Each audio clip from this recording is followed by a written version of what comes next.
Assalamualaikum warahmatullahi wabarakatuh. Sahabat Islam, selamat datang di channel ini, di mana kita akan bersama-sama menelusuri kisah-kisah penuh makna yang bisa menjadi pelajaran berharga bagi hidup kita. Kali ini, kita akan mendengarkan sebuah kisah yang sangat menyentuh hati, tentang seorang pemuda yang terjerat dalam dosa besar, namun akhirnya mendapatkan ampunan dari Allah Subhanahu wa Ta'ala. Kisah ini tercatat dalam kitab Durratun Nasihin, karya Utsman bin Hasan bin Ahmad bin Ash-Shakir Al-Kaubawi. Kisah ini mengajarkan kita tentang taubat, penyesalan, dan betapa luasnya rahmat Allah bagi hambanya yang benar-benar ingin kembali kepadanya. Simak dengan seksama, dan semoga kisah ini bisa memberi kita hikmah dan pengingat betapa besar kasih sayang Tuhan kepada hambanya yang ingin memperbaiki diri. Sahabat Islam, pada zaman dahulu di kota Madinah, hiduplah seorang pemuda yang bekerja sebagai penggali kubur. Selain tugasnya yang mulia, menggali kubur untuk menguburkan jenazah, pemuda ini memiliki kebiasaan tercela. Ketika keluarga jenazah pergi meninggalkan kuburan setelah proses penguburan selesai, ia akan kembali menggali kubur tersebut untuk mencuri barang-barang berharga yang turut dikuburkan bersama jenazah. Bahkan, jika kain kafan dianggap berharga, dia pun tidak segan untuk mengambilnya. Suatu hari di Madinah, seorang gadis yang dikenal akan kecantikannya dan kebaikan akhlaknya meninggal dunia. Banyak lelaki yang terpikat oleh kecantikannya. Namun kecantikan yang dimilikinya bukan hanya fisik, tetapi juga hatinya yang solehah. Ketika gadis ini meninggal, pemuda penggali kubur tersebut memulai aksi bejatnya. Setelah suasana pemakaman sepi, ia menggali kembali kuburan gadis itu. Awalnya, niatnya hanya untuk mengambil kain kafannya, namun ketika ia membuka kain kafan tersebut, ia terpesona oleh kecantikan gadis itu. Tanpa berpikir panjang, pemuda itu pun melakukan perbuatan yang sangat keji terhadap jenazah tersebut. Setelah puas, ia menutup kembali kuburan itu dan pulang, tetapi hatinya diliputi kegelisahan dan perasaan dikejar oleh dosa. Pada akhirnya, pemuda itu memutuskan untuk menemui Rasulullah SAW untuk mencari jalan keluar dari perasaan bersalahnya. Ia bertemu dengan Umar bin Khattab dan dengan cemas ia bertanya, "Apa yang harus dilakukan jika seseorang telah berzina?" Umar menjawab dengan tegas, "Jika sudah menikah, maka ia harus dirajam hingga mati. Jika belum menikah, ia harus dicambuk 100 kali dan diusir selama 1 tahun."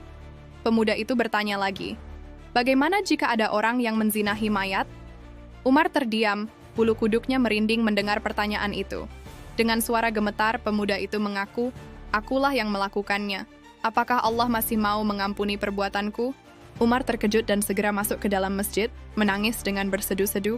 Rasulullah SAW yang berada di dalam masjid bertanya tentang kesedihannya. Umar menjelaskan bahwa ada seorang pemuda di luar yang ingin bertobat atas dosa yang sangat besar. Rasulullah SAW kemudian memerintahkan Umar untuk memanggil pemuda tersebut ke dalam masjid. Ketika pemuda itu masuk, ia menangis terseduh-seduh. Rasulullah bertanya kepadanya, "Kenapa engkau menangis?" Pemuda itu menjawab, "Ya Rasulullah, aku ini terlalu banyak dosa. Aku takut Allah akan marah padaku." Rasulullah kemudian bertanya, "Apakah engkau menyekutukan Allah atau membunuh orang yang tidak bersalah?"